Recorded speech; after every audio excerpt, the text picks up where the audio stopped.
Welcome to TERC Tech Talks with your hosts, Zach, Elise, and Ken. Today's topic is ChatGPT Study Mode. Welcome back to part 2 of our first episode. And I'm still Ken, and I'm here with... Hi, I'm Elise Levin-Güracar. And we're going to do some more work with ChatGPT Study Mode. Great, so I'll share my screen and we'll get ChatGPT into study mode again. So again, this is a free account of ChatGPT, but you do have to log in order to use the study mode tool. So once you're logged in, you just come down to tools and then put it into study and learn. And today we're just going to be focusing on a couple of different math questions. To start out, I think I'm going to try to tell ChatGPT something about myself. So I think I'm going to be a 6th grade student. So I'm just saying I'm a 6th grade student trying to do my homework. We can see if ChatGPT takes that into consideration at all with the type of support that it gives me. So it said, awesome, thanks for letting me know. What subject is your homework for? Math, science, English, something else? And where are you stuck or unsure? Let's figure it out together step by step. Okay. So maybe we can just start with a systems of equations problem that we have loaded up ready to go and see how ChatGPT can help what they think is a 6th grade student. Does that sound good, Ken? Yeah, so this is very interesting to me that it asks right away, like, where are you stuck or unsure, instead of, I don't know that somebody would need to be stuck or unsure, but maybe because it is for homework, it's already assuming that you need extra help. Versus like, I'm just learning here. Yeah. Well, maybe I did say I'm trying to do my homework, so maybe it implies Oh, the trying, yeah. I don't do it yet. Yeah, so I guess I'll tell ChatGPT that I'm doing math. It says, great, I love math. What type of math are you working on? For example, fractions, decimals, geometry, ratios, equations. Can you tell me the exact problem or type of problem you're trying to solve? Let's tackle it one step at a time. So it's definitely trying to get me to give it some more specifics and not just generally help me with math. So let's give it this problem. So I'm giving it 2 equations, y equals negative 3x plus 4 and y equals 3x minus 2. Maybe I could just put in the equations and see what it would do if I don't actually give it the directions. That seems like Yeah, 6th grader that might. sounds great. And I'm hoping that that comma between the equations will be understandable, but we'll see. So I just sent those equations. ChatGPT says, nice, you've got a system of equations here. Let's slow it down a bit so we can think it through together. You're given y equals negative 3x plus 4 and y equals 3x minus 2. Here's a guiding question to start with. What does it mean when 2 equations are set equal to each other in a system like this? Hint, think about what point they might have in common. Want to take a guess before we move on? Very much, it's just, those hints are very strong, which is, I guess, good, right? It is a strong hint, and I think you and Zach talked about how ChatGPT really wants to move you along and maybe do it in like 4 screens. Yeah. So it's not interested in maybe explaining what a system of equations is, Yeah, or that's even not, the learner to like say what the question is. yeah. Because just getting 2 equations, there's no question, there's actually nothing to do with them. But it does give us this guiding question. What does it mean when 2 equations are set equal to each other? So maybe we can try to just answer that guiding question. How do we think a 6th grader might answer that? Well, if they're going to ChatGPT, that's a good question. It means both, how about both equations have to be true? Okay, so I'm going to type in both equations have to be true, and that's our answer to what it means when they're set equal to each other. ChatGPT loves it, says yes, exactly. When you're solving a system like this, you're looking for the point, x comma y, where both equations are true at the same time. In other words, where the 2 lines intersect on a graph. Now here's the next step. Okay, giving it away. Since both right-handed sides equal y, we can set them equal to each other. So now it gave us negative 3x plus 4 equals 3x minus 2. Can you try solving this equation for x? Just take it one step at a time. What would you do first? So, okay, when you are teaching this, Elise, what would your next step have been? If my student just gave me these 2 equations? Yeah. Yeah, I also would try to get them to think about maybe some different points in each equation. Mm-hmm. like maybe just let's plug 1 in for x in both of them and see what we get. And Yeah. then we can see that we'd get something different for y. So they're at a different place when x equals 1, and we're trying to find when they would be at the same place. We can maybe guess and check a few things, plugging them in. I might also try to get a student to graph it, depending on what else they were learning at that time. But Yeah. I think we would eventually get to this of setting the two equations equal to each other, and that we can do that when they're both equal to the same thing, in this case, y. So the funny thing is, like, if you'd have them like try plugging in x equals 1 or 1 for x in this case, right? Like this is the problem is maybe not the best for that kind of thing, because it's like, oh, that worked. There you go. This one is x equals 1 and y Yeah. equals 1. So it's not the best problem to do that. True. But whatever, like that is this interesting things, like let's just set them equal to each other, right? Yeah, and it does kind of explain somewhere that why we could do that, right? That they were both y. Oh, since both right-handed sides equal y. Well, why? Yeah. I don't know if that is like the most comprehensible, right-handed sides equal y. Maybe Yeah. it's something like the right sides of the equation. Or like if you were in real person, like if we were working on a whiteboard or something, you might circle or something, right? Like, oh, do you notice anything about whatever the y's, or the y's the same, or something like that? Yeah, exactly. Anyway, okay. Maybe I could just ignore their question and ask, like, what is a right-handed side? Yeah.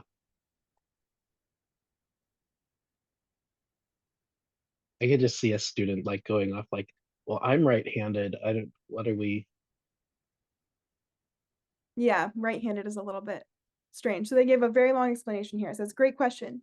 When you look at an equation like this, y equals negative 3x plus 4, there are two sides. The left-handed side is everything on the left of the equal side. That's just y. The right-hand side is everything on the right of the equal sign. That's negative 3x plus 4. So in your system, the first equation is y equals negative 3x plus 4. The second equation is y equals 3x minus 2. Both have the same left-hand side, y. So we can set the right-hand sides equal to each other. And we'd get negative 3x plus 4 equals 3x minus 2.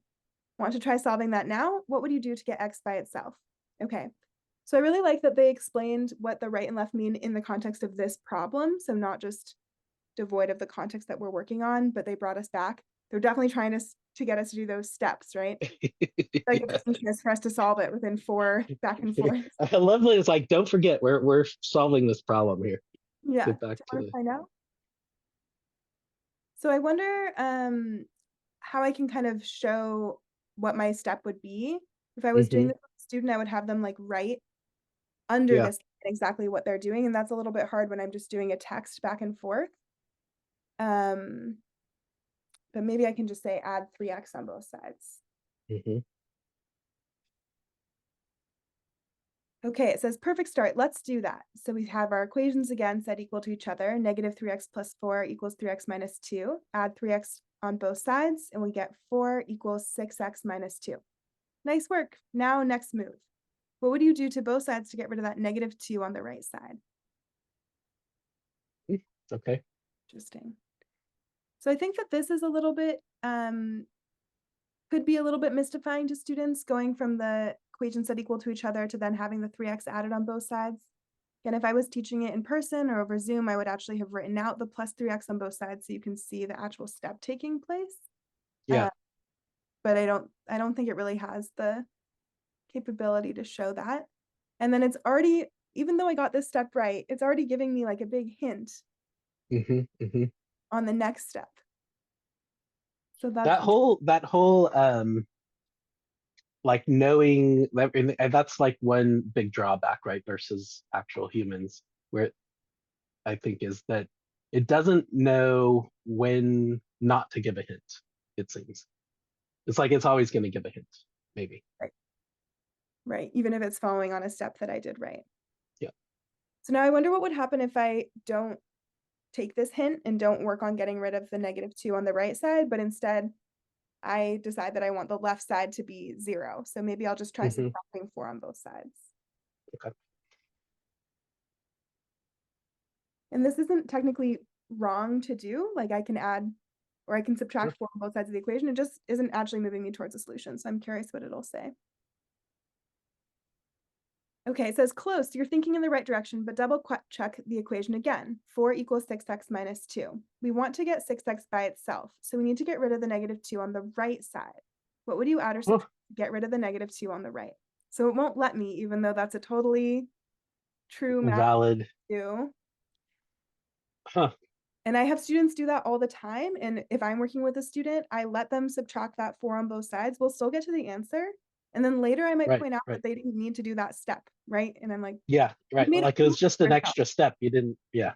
Right. Like That's you can do interesting. that, but it opens you up to making more mistakes and it took you more time. And then usually students will eventually stop doing that, Yeah. but it's totally fine if you wanted to. Okay, it absolutely won't let me do that. So how will I get rid of the negative 2 on the right? Don't even think about dividing by 6 right now. We'll see what Right. happens. Would totally have a meltdown. So maybe I'll just say +2. I won't really expand Yeah. on that. Let's see what it gives me. Yes, a celebration. Exactly. Adding 2 to both sides gets rid of the negative 2. Let's do it. Now it actually showed the steps. So it wrote on the left 4 plus 2 equals 6x minus 2 plus 2. And under Yeah. that, we have 6 equals 6x. It says now the last step. What do you do to both sides to solve for x? I want to multiply by the reciprocal. Okay. Do you want to use the word reciprocal or do you just want to say multiply by 1/6? What if we just say multiply by the reciprocal? Okay, let's try that. Multiply by the reciprocal. Well, we won't even tell it like anything about the factor. It loves it. It says, wow, that's an advanced way to think about it. You're absolutely right. Multiplying by the reciprocal is the proper way when the number isn't whole. Interesting. But Okay. since this is just 6 equals 6x, we can keep it simple and just divide both sides by 6. Here it actually is showing the step again. So 6 over 6 equals 6x over 6, an arrow, x equals 1. So we found x equals 1. Says now last step, plug x equals 1 back into either of the original equations to find y. Which one do you want to use? Y equals negative 3x plus 4 or y equals 3x minus 2? I also said I've hit my free plan limit on ChatGPT 4. So I'm going to just be using an old model, I think. Okay. Oh, but I wonder, hopefully it won't jump out of study mode. Yeah, We'll see what happens. Okay. And so it's telling me exactly what to do, but it's not really telling me. I guess it's telling me it's to find y, but that's my last. Just giving me a chance to think about that by myself. Yep. And now I guess it's just asking me to pick an equation. So I'll just pick the first one, y equals negative 3x plus 4. Great choice. Let's plug x equals 1 into it. And then it's just actually doing it for me. So it's saying y equals negative 3 times 1 plus 4. What's that equal? Give it a try. Okay, I'm just going to write 1 and not y equals 1. It says perfect. You got it. Y equals 1. And here's the infamous Oh, the M dash, but then it looks like a negative. Yeah. Yeah, funny. Okay, so the solution to your system is x equals 1, y equals 1. That means the two lines intersect at the point 1, 1. Want to quickly check by plugging x equals 1 into the other equation to make sure it also equals y equals 1? If I was a 6th grade student, I definitely would not care to check. Exactly. But I am curious. I feel like if a student encountered this on a homework, they might have a next step which said to graph it. So I wonder if ChatGPT will graph this for me. So I'm going to say, can you graph it for me? Okay, it says, I can definitely help you picture it. I'll draw the graph of the two lines so you can see the intersection at 1, 1. One moment, I'll create the graph for you. Then it has a spinning, thinking moment. We'll see how long it takes. Yeah. So when Zach and I were asking it to do the graphic for the whatever, the Rayleigh diffractions, it took a long time. Yeah, this is not particularly quick. I definitely could graph it more quickly on an online graphing calculator or even a real graphing calculator. We're like almost halfway there, allegedly. I wonder if you can tell ChatGPT, like, could you use Desmos for this? Because this is taking you a long time here. Right. Now we're like paused at 2/3 of the way. Okay. All right. Fascinating. So it has the lines labeled, Wow. line for y equals -3x plus 4 and an orange line for y equals 3x minus 2. It says that the intersection's at 1, 1, and it's put it at, well, it's incomprehensible because the origin is not at the origin. They put it. What in Oh, the world is happening? it actually would be at 1, 1, right? Well, if No, you change the origin, I guess so. no. Hmm. Even with the way it's labeled, it's at 1, -1 or 1, -3. Oh, it's just so confusing because it goes from -4 to -2 to -4. So that's not right. And if I was a student and I put that in my homework, my teacher would definitely know I was because it's totally hallucinating how to draw instead of Where act. did you come up with this graph? Like, what are you talking about? It looks great. Yeah, this is how it goes. It, And it it even changes the scale. Like, look at the x axis. It goes on the left side, -2, -2, -4. yeah. The Wow. only thing it has right is the positive x-axis where it goes 1, 2, 3, 4. And the scales are like kind of changing because, like, look on the in the y positive, it goes from 0 to 2 to 4. Yeah, Oh, but well, I it goes guess from -2. Yeah, not correct. that's awesome. Um, I guess we won't give it feedback on that because I don't want to wait for it to make us another graph. Yeah, that's unfortunate. Right. Huh. Uh, what did you think overall of how it helped us with that system of equations problem? Well, I like that it tracked. So, like sometimes when you're in classrooms or whatever, when there's a bunch of steps by, especially when the kids are learning at the beginning, by someplace in the middle, they've completely lost the thread of what they're actually trying to do. Mhm. So this was pretty good about reminding them, like, remember, this is the problem that we're trying to solve. So I Yeah. like that part. I don't know. What do you think? Yeah, I thought that was good. It did explain why we were doing things, like we're plugging in to find y, or we're setting them equal to each other so we can find where they intersect. So I thought that it did a good job of bringing that back. It did really move us through the steps maybe more quickly than a learner might be ready for and gave a lot away.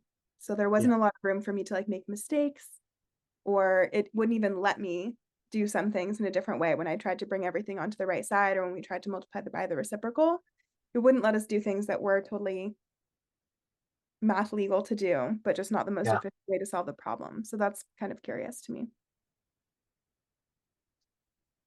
Yeah. I wonder. Well, I mean, this is whatever. It's like a week old now. Um, I could see that being more useful. What if it were less reliable? Well, I don't Mm, know. Like if the student had to like be tracking that it's doing these legal moves, but maybe not, because then if they're actually relying on it for learning something, then they're like, well, this is the way you do it. That's what it said. right, and it seems so logical, like it's listing them out in steps, explaining why it's doing every step, and then sometimes it gives you something that's completely wrong, right, like Yeah. this. What So, if um can we, I know we don't want it to create another graph, but maybe can we ask it to explain how what we're seeing in the graph? yeah, of course. So let's ask, can you explain what we see in this graph? I It wonder says, if it's going to. absolutely. Let's break it down together. The two lines. Blue line. This is the graph of y equals -3x plus 4. It's sloping downward because the slope is negative. Orange line. This shows y equals 3x minus 2. It slopes upward because the slope is positive. The point of intersection, 1, 1, the black dot is where the two lines cross. This means that at x equals 1, both equations are true and y equals 1. That's the solution to the system. X equals 1, y equals 1. Tells us why this is important. Each line shows all the points that make one equation true. The place where they meet is the only point that makes both equations true at the same time. Then it asks, would you like to try a new system of equations together or graph one yourself next time? So that's so, it's like it's maybe two different systems are happening, right? Like it knows what it was supposed to be showing. Yeah. it just didn't show that. Yeah, it just didn't get the labeling of the axes right, really. I'm interested in it asking if I want to graph one myself next time, because I don't think there's any capability for me to actually graph something myself within ChatGPT. Right, right. Well, let's see. What happens if you say like, can I try graphing whatever? Yeah, and I'll just ask, can I try graphing one? I'm also curious if it'll make up solvable problems for us. Right. So let's see, I'll say, can I try graphing one? It says, yes, absolutely, that's a great idea. Let's take it step by step so you can graph confidently. Here's a line for you to graph. Y equals 2x minus 1. And it's giving me, Oh, but it's going to have you make a table. yeah. Make a table of values. Let's pick 3 values for x and plug them in to find y. Try using x equals -1, 0, and 1. Can you fill in the y values for those? So it's taking us all the way back to just graphing a single line, which is interesting. I wonder if the one that I said here is being interpreted as one line versus one of these system equations.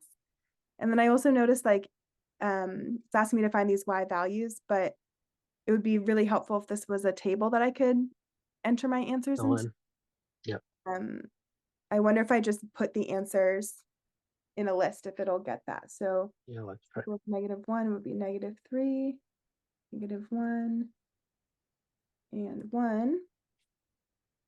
Okay, it did get that. Those are the answers. Awesome job. Let's check them together real quick. The equation is y equals 2x minus 1. And then it's showing plugging in each of those values for x that it had, -1, 0, and 1, getting the same answers that I put in and giving a little check mark for each of those. Then it says, perfect, now you've got 3 points to plot, -1, -3, 0, -1, and 1, 1. Step 2, plot and draw your line. Can you picture or draw those points on graph paper? Which direction does the line go, up or down? Okay, that's interesting. So it's pointing me towards using a non-digital tool to do something on graph paper. And then I feel like this question is asking which direction does the line go, up or down, will help it see if I'm on the right track. Yeah. Should I give a correct answer or an incorrect answer? Let's give an incorrect. Okay, so our equation was y equals 2x minus 1, so this should go up. It has a positive slope, but I'll say that it goes down. It says good guess, but let's double check. Let's look at your points. From -1 to -3 to 0, -1, the y value goes up. From -3 to -1. From 0 to -1 to 1, 1, the y value goes up again from -1 to 1. So each time x increases, y increases too. This means the line goes up. It's increasing, not decreasing. And it says, quick tip. The slope in your equation is +2, which means the line goes up 2 units for every 1 unit it moves to the right.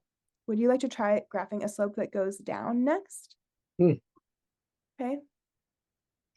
But it doesn't even know if we if we didn't ever graph anything. Huh. Well, okay. And it doesn't give me any suggestions for how to draw my axes, right? Which from the picture it gave us, we aren't confident that it actually knows how to do. Yeah. But this is a great way to just get like a very quick check on if a student graphed their line correctly, just if they have the slope right. Right. And at least quickly tell you if they're doing it wrong. Okay. Let's try the other question. Okay, so we have a second question that we got from the illustrative math curriculum.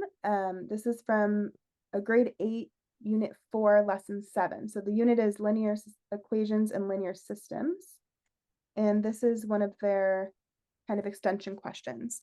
The question is, how many sets of 2 or more consecutive positive integers can be added to obtain a sum of 100? So let's just send that question with no other context. Hopefully ChatGPT will see that we're moving on from the graphing and the problems from before. It says, ooh, good challenge. Let's work this through step by step together. First, what does the question mean? You're trying to find how many groups of 2 or more consecutive numbers add up to 100, like this. 49 plus 51 equals 100. But wait, is that really 2 consecutive numbers? And then another example, 18 plus 19 plus 20 plus 21 plus 22 equals 100. Parentheses, that is consecutive. Can you first remind me, what does it mean for numbers to be consecutive? Let's make sure we're clear before we move ahead. Okay, this is interesting. So it gave me two examples, one where it's suggesting that Yeah. they aren't consecutive, 49 and 51, and one where it's confirming that they are, 18, 19, 20, 21, and 22. So now we have to answer for them. What does it mean for numbers to be consecutive? I'm going to just say IDK. I'm in 6th grade. This is an 8th grade problem. I have no idea. Okay, it says, that's totally fine. Let's clear it up together. Consecutive numbers are numbers that come one after the other without skipping. Here are examples: 2, 3 consecutive, 5, 6, 7 consecutive, 10, 11, 12, 13, 14 consecutive, but 4 and 6 are not consecutive. They skip 5. So when the question says sets of 2 or more consecutive positive integers, it means groups like 49, 50, 51, or 18, 19, 20, 21, 22. Now let's get back to the problem. We are looking for sets of 2 or more consecutive numbers that add up to 100. Ready to try the next step? Okay. What do you think of this definition for consecutive? I think it's much better than I would have expected. Yeah, I like that it gives a lot of examples. Yeah. And counterexamples. That's nice. And counterexamples. I think they could have said that 4 and 6, they are consecutive even numbers, but here it's asked us for consecutive positive integers. Yeah. So that's why we're just using the counting numbers and we can't skip over odd numbers. I'm curious what it thinks the next step is. So I'm just going to say that I'm ready. I'll just say, okay, let's see what it tells me to do. Awesome. Here's the strategy we'll use. Don't worry, we'll go step by step. Okay, it's setting us up with all the little emojis and the sections. Our goal: find all sets of 2 or more consecutive positive integers that add up to 100. Trick: if we call the first number in the set A and the number of terms in the set N, then the numbers are A plus 1, A plus 2, A plus parentheses N minus 1. And the sum of those N numbers is sum equals N divided by 2 times parentheses 2A plus N minus 1. 2 times A plus N minus 1. In our case, the sum has to be 100. So now they've replaced the word sum with 100. 100 equals N over 2 times parentheses 2A plus N minus 1. That's a lot. So let's simplify just by looking at values of N one by one and seeing if we can find values where this works. Try N equals 2. Okay. Then Oh, this is really long. Yeah. And solves it out. It says that it doesn't work because our first number would end up being 49.5. It says, nope, not a whole number, not valid. Then it works it through with N equals 3. It says, still not a whole number, skip. Then it says, here's where you come in. Want to try N equals 4 yourself? I'll help you check it. So this would definitely not be the approach that I would use with a 6th grader or an 8th grader, skipping to this equation for the sum of a set of numbers. Or skipping to something called a trick. Like, well, then is the only way to solve this is to know the trick? Right. I would definitely start with just guessing and checking. Yeah. For each. So first with 2 consecutive numbers, what 2 numbers can we add that are going to get us close to 100, closest to 100? And then we would see if we would actually skip over it. So maybe we would try like 49 and 50 and get 99. Okay, that didn't work. 50 and 51, get 101. That didn't work. Okay, there was nothing we could do for 2. This is a little bit,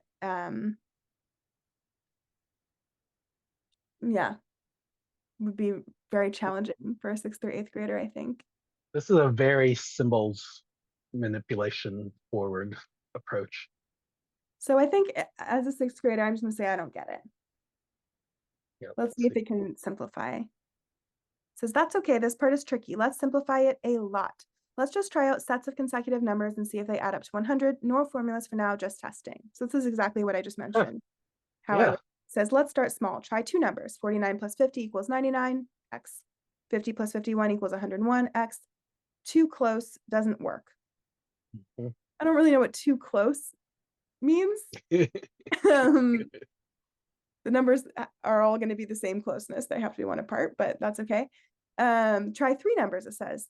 32 plus 33 plus 34 equals 99. Doesn't work, x.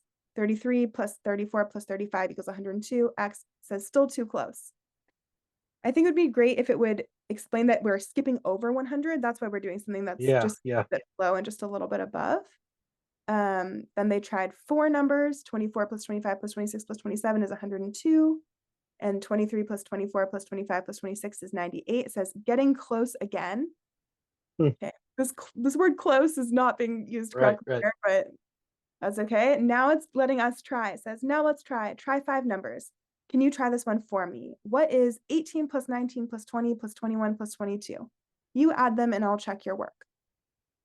So I wish I would have let this be a little bit more open and just asked me to try 5 numbers. Right. Well, and also like since it's choosing the numbers for us to try out, you kind of, as the student, they were like, well, am I choosing random numbers here? And obviously it wasn't choosing random numbers. It was choosing something close to whatever the number 100 divided by the number of terms. Right. And if you didn't realize to do that, you could just say like, let's get something where we think it's going to end up being big enough, right? Like when we're trying 3 numbers, maybe we start with 30 because we know 30 times 3 is 90. So let's try 30, and then that would get us to, we'd be under, and we could then start with 31, then start with 32 until we got so that we're capturing on either side. So it gave us the exact answer, right? So here's a hint. Like, okay. Try this. So I can just say 100. Says, yes, you nailed it. 18 plus 19 plus 20 plus 21 plus 22 equals 100.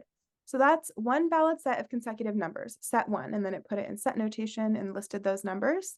Says, now let's keep looking for other sets of consecutive numbers that also add up to 100. What do you get if you add these 3 numbers, 32 plus 33 plus 34? Go ahead and calculate. What do you get? Well, that's interesting because it did it right up here for me. So I guess I could scroll up and see that it's 99. Right. So I'll say that. I didn't even have to do the adding myself. So it's exactly close, but not quite. And then it says, let's go one step higher. Try 33 plus 34 plus 35. What do you get this time? Okay, I also know that it already did that, so I can scroll up and see it. It's 102. And I think I might be locked out. I'm at my free plan limit. Oh no. So I can't keep going. I can't send it. It won't let you do it? Oh. I would have to start over in a new chat. I guess we'll never know. I guess we aren't going to learn this. So this is a good, if you're playing out with this software at home, maybe after you finish a problem, start over on a new chat so that you don't hit this limit in the middle of a problem. I'd also suggest that to students. We know that this is brand new this week or last week, so it's possible that they're limiting it more than they will in the future. Yep. What do you think? Should we pause there or try new chat? I think we can pause there. Let's pause. Okay. No. All right. Well, what do you think? Are you going to start using it with your students? I know that my students are already using AI to help them with their homework. And so I definitely would walk them through using something like this and try to figure out how it could help them the best, since I'm not going to be able to stop them from using it. I would definitely love to show the example of that graph, which is totally wonky, and have students point out all the ways that it's incorrect, so they can just see that AI is not always the source of truth. And encourage them to try problems on their own first, because like we saw, AI is really jumping towards giving answers and not leaving a lot of room for students to do things in other ways. Yeah. It's kind of this interesting thing, because like I start thinking like, well, it's making these interesting choices, but I don't know that it's actually making any choices. And so, like the strategy at the end, it kind of jumped ahead. And first of all, it's saying like, here's a trick. Like, I really don't like that part. Like, the whole thing is we're trying to teach kids that math is not a bunch of tricks, right?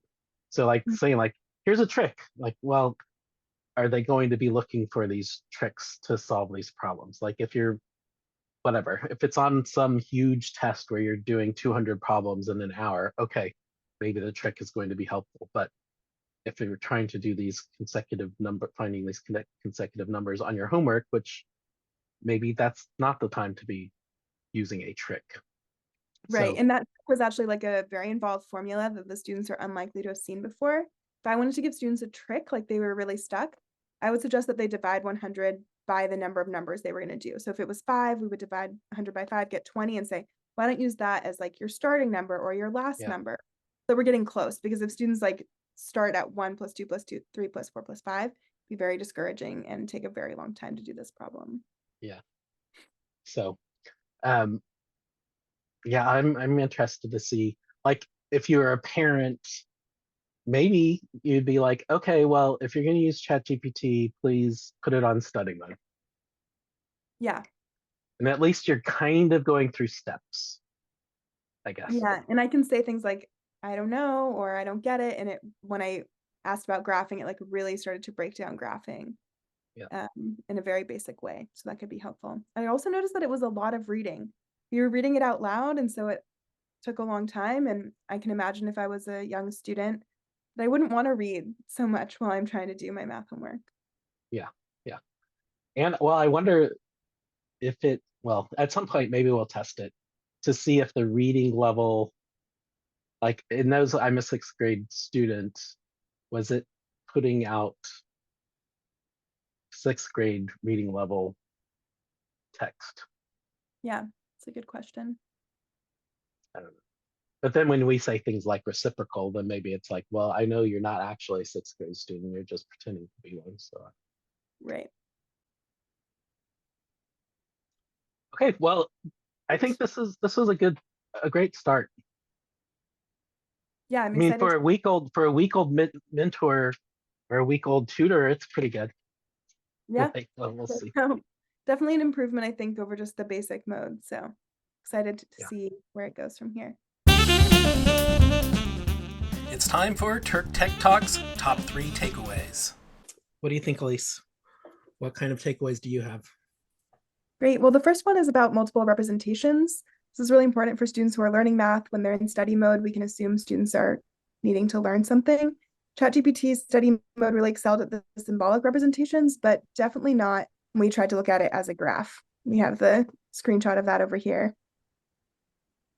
Yeah, that was not great.